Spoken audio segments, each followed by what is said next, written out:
giant current ripples are active channel topographic forms up to 20 meters high, which develop within near-talweg areas of the main outflow valleys created by glacial lake outburst floods. Giant current ripple marks the morphologic and genetic macroanalogues of small current ripples formed in sandy stream sediments.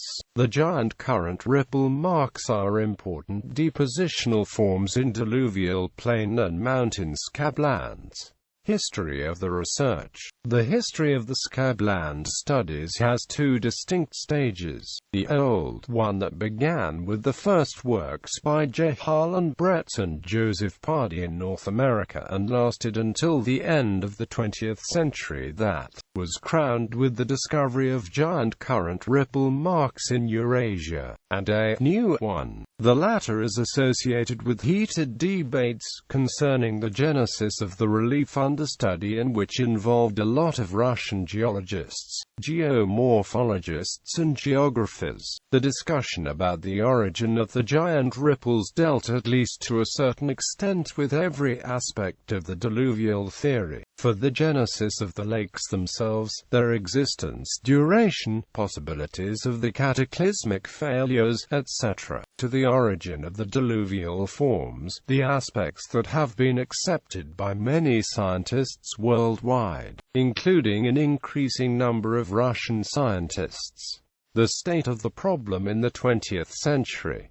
Old hypotheses. J. Harlan Bretz, author of the hypothesis of the diluvial origin of the channeled scabland, considered mainly giant gravel bars among the diluvial accumulative formations as a proof of his case, along with the destructive forms of the scabland. It was only after J. T. Pardee's report in Seattle at the session of the American Association for the Advancement of Science in 1940 that the expression giant current ripples was introduced in the modern meaning. J. Pardee gave brief characteristics to the forms found by him already in the early 20th century while researching the late Pleistocene Lake, Missoula. J. Pardee, who was the discoverer of this lake and named it, had kept silent for over 30 years until his retirement about cataclysmic outbursts of the giant North American ice-dammed lakes in the Pleistocene. As already mentioned, the official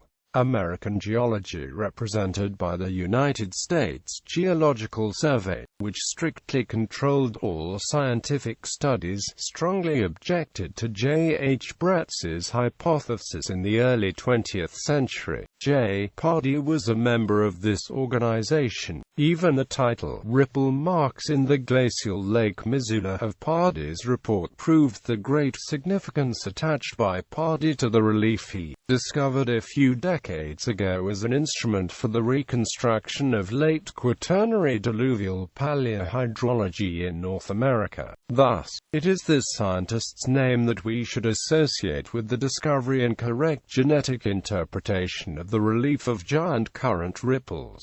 After Pardee's publication in 1942, giant current ripples have been found practically everywhere on the territory of the basaltic Columbia Plateau. A special study of the geomorphology and paleohydrology of the American scabland was begun by Victor Baker. It was Baker who mapped all main fields of giant current ripples known today in America, and it was he who made first attempts to gain chief hydraulic characteristics of the Missoula floods according to the multiple measurements of head parameters of diluvial dunes and the mechanical composition. Some other so far known means had certainly been used for the purpose as well since Bretz's times, in particular, the functional dependencies by Chazzy and Manning. However, those dependencies estimated velocities and discharges of the floods at the channel line, and the data received, although imprecise, were tremendous. V. R. Baker calculated the paleohydraulic data over the ripple fields, i.e. over the sites distanced from the channel line and on wane of the floods, where the current velocities of the diluvial streams admittedly must have been less than maximum ones. For nearly 60 years the well-known ice-dammed Lake Missoula and its cataclysmic outbursts was considered as a unique one in the world's scientific literature. Special tourist routes were organized at most impressive sites of giant vessels, canyons, coulees, vast fields of giant current ripples and others. Here, professional guides tell the tourists about hydrospheric catastrophes which took place in the Ice Ages in America. The discovery of the relief of giant current ripples in the Altar and Tuva and its correct diagnostics began a new stage in the paleogeographical research of the continents. A broad international cooperation and initiated new conclusions which have cleared up a lot of questions in the Quaternary geology and paleohydrology of Pleistocene in Eurasia, along with the development of the ideas about enormous dimensions and a big role of Pleistocene glacier-dammed lakes and their cataclysmic outbursts. A new branch of the scientific research which was called by the British geologist P. A. Carling flood deposit sedimentology is becoming more and more notable. In Russia in the middle 1990s the geological objects formed by the diluvial floods, flood streams, were referred by the author to the research objects of Quaternary glaciohydrology based on the theory of the diluvial morphologic. In Russia nobody had known anything about the regime of ice-dammed lakes until the 1980s and, of course, had not looked for any traces of the failures either, although some lake terraces of the basinal preglacial bodies of water in the mountains of South Siberia were mapped in the early 20th century. The question of the evacuation mechanisms of these lakes did not even arise.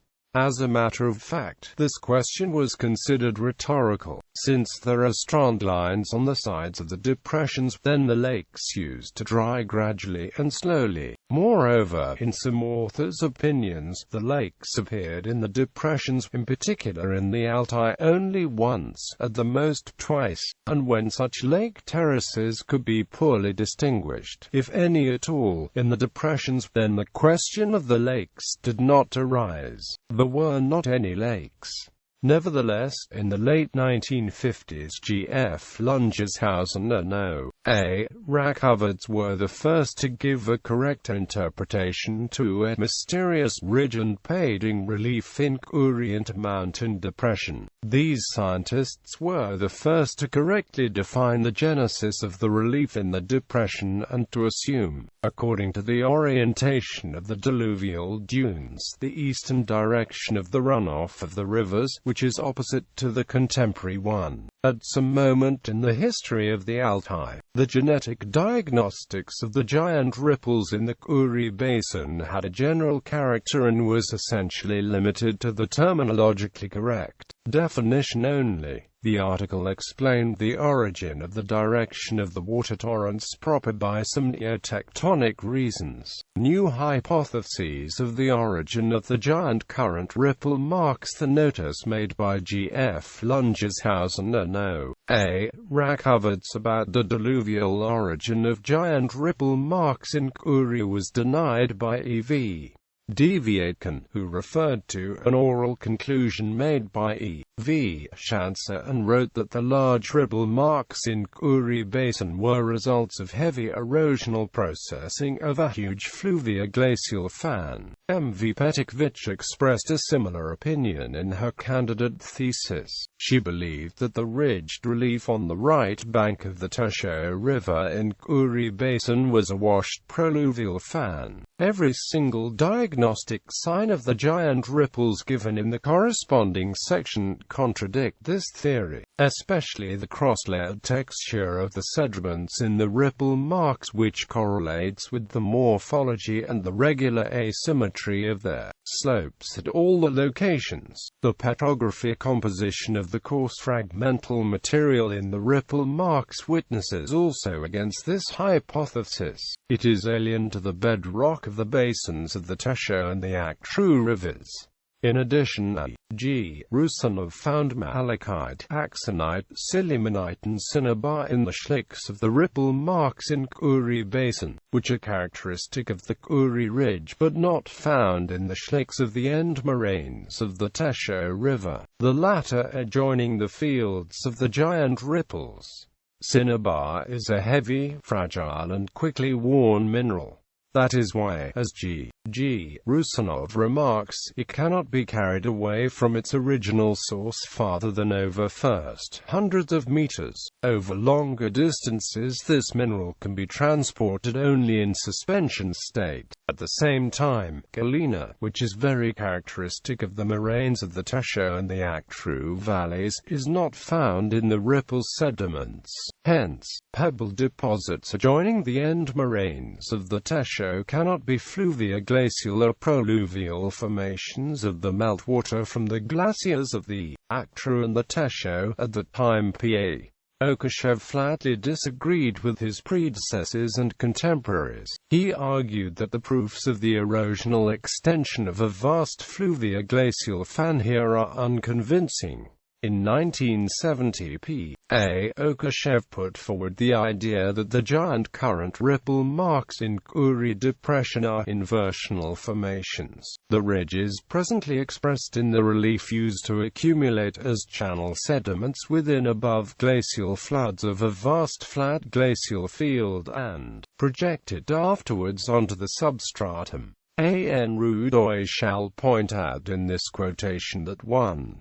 P.A. Okashev simply described, though superficially, the mechanism of the eskers, and 2. He emphasized the fluvial channel origin of the ridges proceeding from the material composition and morphology. This investigator developed his theory later in his book and his doctoral thesis, but practically at the same time he put forward another hypothesis, a glacial one, without explaining anything or mentioning the inversional relief. P.A. Okashev read that the giant current ripples in Kuri Basin are bedded, small ridged polyridged moraines. The inversional relief was forgotten by the author forever and has never been mentioned again. This author's unclear explanations of the essence of his second moraine hypothesis may be regarded in general as an attempt to introduce something new into the works by B.A. Borisov and E.A. Minina, who, after many years of the geological surveys in the mountains of southern Siberia, discovered and described the relief of a washing board, the phase of the Rogan moraine according to the classification by U.A. Lavrushin. B.A. Borisov and E.A. Minina ascribed the relief of giant current ripples of all the districts where it had been found, described and more or less studied, to that relief of the ribbed moraine. The latter really exists in many ancient glacial mountainous valleys of Siberia, Middle Asia and in other mountains. The first investigator in Russia who not only correctly defined the genesis of the giant current ripples but also described their composition and reconstructed paleoglacial-hydrology of the region of the geological surveys was V.V.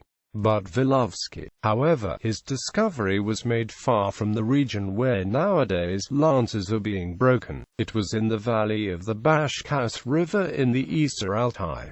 As a matter of fact, V.V. but Wilovsky managed to describe the whole paleohydrologic scenario of the last glacial age based on a small district, which corresponds well to the modern ideas about glacial paleohydrology of the dryland. He also showed that the quaternary ice-dammed lake of Tuzla village discovered by him outburst into the valley of the Tulishman River after having reached its critical level. He emphasized that in the valley of the Bashkaus River and the Tulishman River there was only one but very powerful superflood with its maximum discharge of about 880,000 cubic meters per second.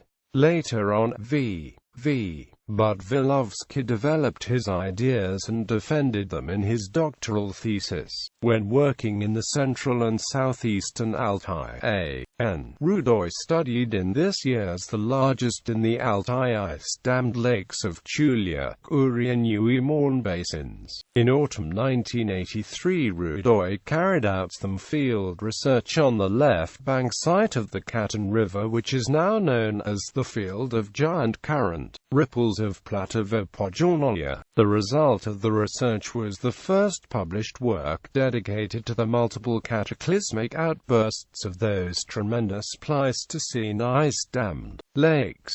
That work was the first to give a detailed description of the structure of the relief of the giant current ripples at the foothills. Also, the first attempt was made to define the paleohydraulic characteristics of the diluvial floods according to the morphologic peculiarities of the ripples and the material composition. In the early and middle 1980s, special field studies headed by the Alexei Rudoy were carried out at the discovered sites of the fields of the giant current ripples, 4 of which have become key ones in the course of time, i.e., they have been specially studied for many years by professionals from different countries and of different specialities.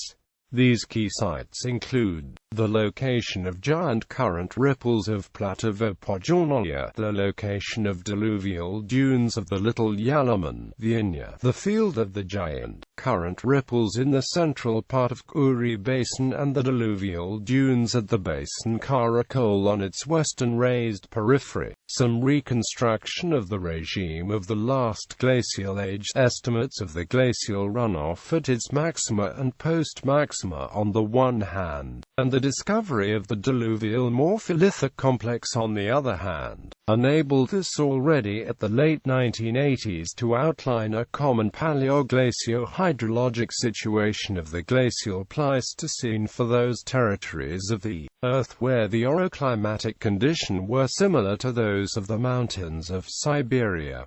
At the same time, M.G. Groswald described and physically interpreted for the first time fields of giant current ripples not in the Altai only but also in the intermountain depressions of Tuva and in the valleys of the upper Yenisei. Nowadays these fields are also studied by international expeditions, some works paying a special attention to the giant ripple marks on the Sinai-Tuva tableland have been already published. In early 1990s, first international expeditions which specially studied the diluvial morpholithologic complex in Asia. The purpose was to compare main paleohydromorphologic characteristics of mountain scablands of Central Asia which had been already developed in Russia by that time with those of the known plain diluvial associations of the channeled scabland territory in North America.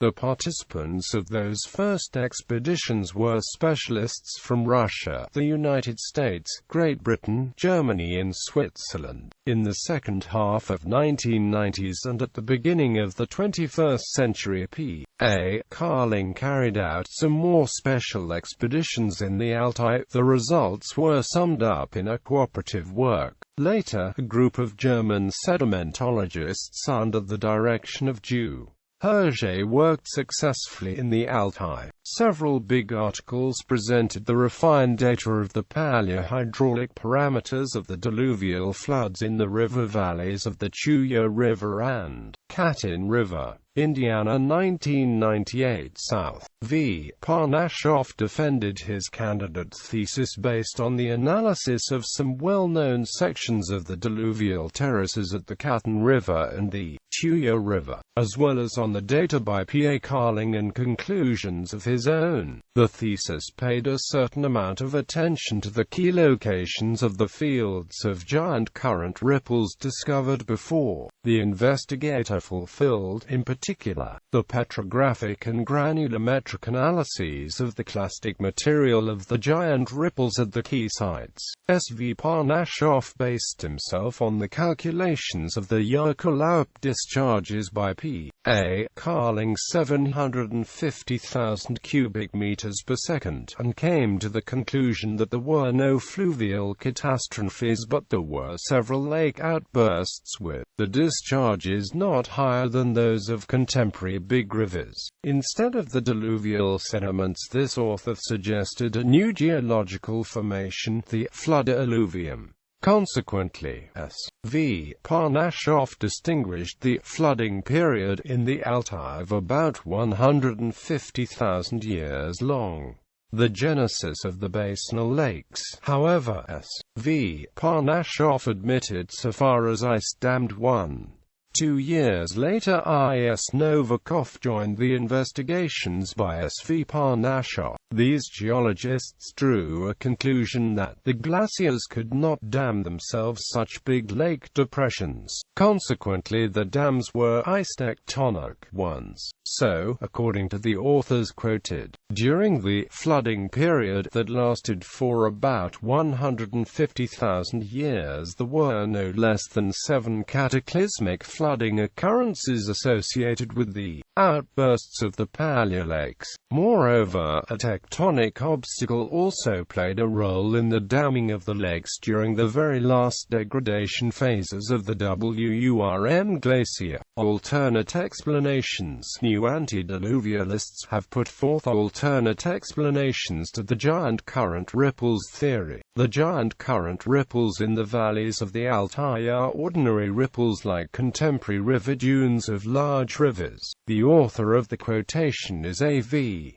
Pozniakov, who observed some forms of such ripples in the valleys in the Far East. He was joined by D. A. Timofeyev and some participant of a school seminar of the Geography Committee of the Russian Academy of Sciences, including G. R. Barishnikov, who, 10 years earlier, proved the cataclysmic origin of the giant current ripple marks at the foothills of the Altai and at the middle reaches of the Katyn. The giant current ripples in Uri Depression are ripples, but they developed under the conditions which were similar to or slightly different from the contemporary ones, and not on the bottoms of the deep pre-glacial lakes which outburst catastrophically.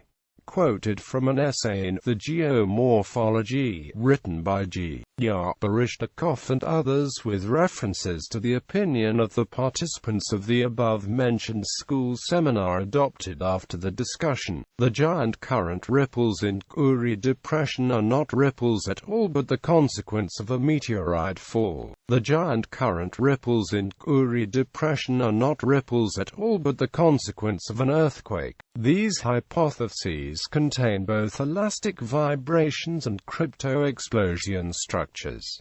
The authors are A.V. Pozniakov and A.V. Kohn. The giant current ripples in Uri Depression are cryogenic erosional formations. The authors are A.V. Pozniakov and A.V. Kohn again, also P. A. Okashev. Megaflooding on Earth and Mars. While the Russian science is discussing the genesis of the giant current ripples at the just briefly described scientific level, American and British geologists and planetologists have discovered such reliefs on Mars according to the data on the giant current ripples in the Altai, and even calculated the hydraulic parameters of those diluvial floods. Main diagnostic features of the giant current ripple marks. Up to the present, hundreds of locations of the fields of giant current ripples have been discovered in North America and Northern Asia. Here is a brief description of main characteristics of this relief and its sediments at the key, today most often visited, sites in the Altar and Tuva, with the necessary references to the chief publications for the other territories. Wave height from 2 to 20 meters with the wavelength from 5 to 10 meters to 300 meters.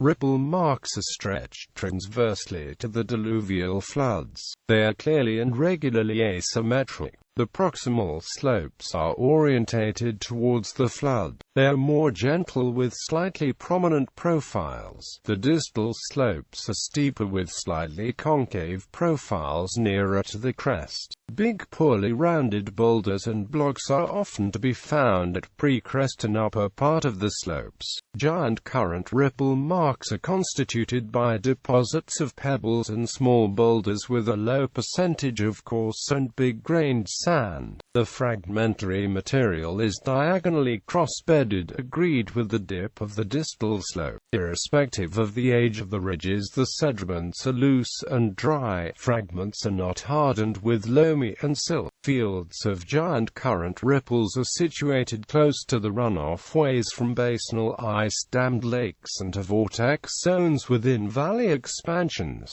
Unfortunately, no diagnostic features of the lithology of giant current ripples have been cleared up yet that could differentiate the latter from other genetic types of loose sediments in sections. The presence of cross-bedded series in some layers with evidently fluvial genesis, which were diagnosed by V.V. But Vilovsky as buried ripples, does not look as remarkable in the nature as it is described by the author. A.N. Rudoy used to work for a long time at this and similar exposures. Nothing, except the fact of the cross-dipping of fluvial boulder pebbles, can tell the investigator that he sees some buried giant current ripples. One can nothing but assume this. And an abrupt dipping of bedded alluvial channel fractions is a very often seen phenomenon. The problem of diagnosing diluvial sediments in a buried state, i.e., without any geomorphological control, may apparently be solved not only, if at all, by studying peculiarities of the diluvial texture, but by means of the microscopic lithological studies of the sediments of giant current ripples, i.e., mineralogy of fine fractions, grain shapes, analysis of accessories, etc. Then these correctly summarized data must be compared with various phases of the contemporary mountainous alluvium at the analogous sections.